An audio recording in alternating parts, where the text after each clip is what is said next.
السلام عليكم. الناس اللي مش عارفة القناة بتتكلم عن ايه، بتتكلم عن مساعدة المحتاجين على قد ما بنقدر وعلى قد استطاعتنا، بحاجات كتيرة وحاجات قليلة. المهم ان احنا الله يستخدمنا ولا يستبدلنا. النهاردة الإطعام دوت اتعمل امبارح 18/5، والنهارده 19/5، النهارده الاثنين. يا رب يا رب الناس اللي خدت الإطعام تعمله النهارده بالظبط 21 ذو القعدة. الله أكبر، اللهم بارك. الأيام دي جميلة والأعمال الخيرية فيها مضاعفة مضاعفة مضاعفة. يعني أنا كنت زي الأيام دي بالظبط، كنت في الحج السنة اللي فاتت، وكانت المعلمة بتاعتنا بتعلمنا في سورة الفرقان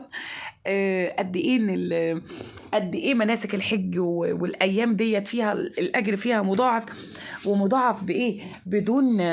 بدون حساب. يعني ما يعني في اوقات بنبقى عارفين ان الحسنه ب10 فاهمين قصدي. فالحسنه في الايام دي مضاعفه بدون ما تعرف هي قد ايه.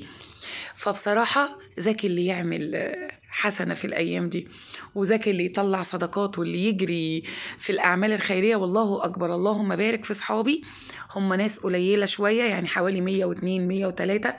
الله أكبر عليهم، الله يبارك فيهم ويزيدهم. هم اللي ما شاء الله كل واحد ربنا اختصه في حتة معينة. المهم الإطعام دوت حوالي 46 أسرة. ميم عين جزاك الله خير مشارك ب40 أسرة. ميم عين تاني مشارك ب5 أسر. طنط عين جزاك الله خير مشاركة بأسرة.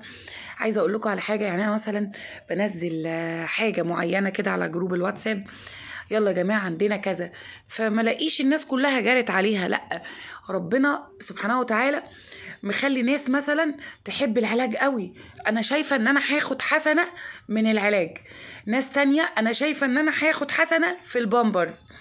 ناس تانية انا شايفة ان انا اجري هيبقى مضاعف في الاطعام. كل واحد ربنا حطه في حتة معينة بيحبها. في ناس تانية تحب تطلع فلوس كده في ايديها. في ناس تانية تحب تعمل وصلات المية. في ناس تانية وانا منهم بحب اجهز العرايس.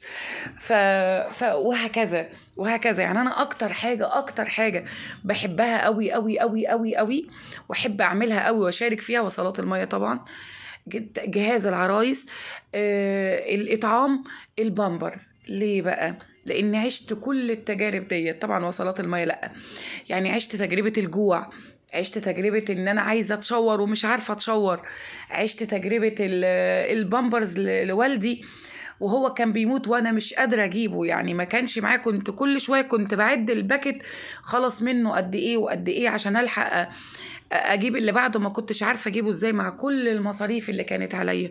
اللي بيقولك فاقد الشيء لا يعطيه، ده فاقد الشيء بيعطيه بالقدر اللي هو كان بيتمناه حقيقي. الحمد لله يا رب، الحمد لله يا رب. كل واحد فينا بيتعلم من تجاربه وبيحس بوجع الناس على حسب الوجع اللي هو شافه واللي هو عايشه، وبيعمل على قد ما انت اتوجعت على قد ما انت بتطلع، على قد الحتة اللي انت عشتها على قد ما بتطلع فيها حقيقي يعني. المهم احنا شغالين على حاجات كتيرة قوي قوي قوي. ادعوا لنا ان ربنا يستخدمنا ولا يستبدلنا، ويقدرنا على العمل الطيب، ونفضل يا رب يا رب دايما كده في العمل الطيب دوت. ويا رب يا رب يجعل الناس كلها رحيمة ببعضها، ويستغلوا الايام الحلوه ديت. وربنا يقربنا ليه يا رب، ويسامحنا على اخطائنا اللي احنا في حاجات كتير احنا بنعملها. ربنا يا رب يسامحنا عليها يا رب، يا رب يسامحنا عليها يا رب، يا رب. ربنا غفور رحيم ان شاء الله.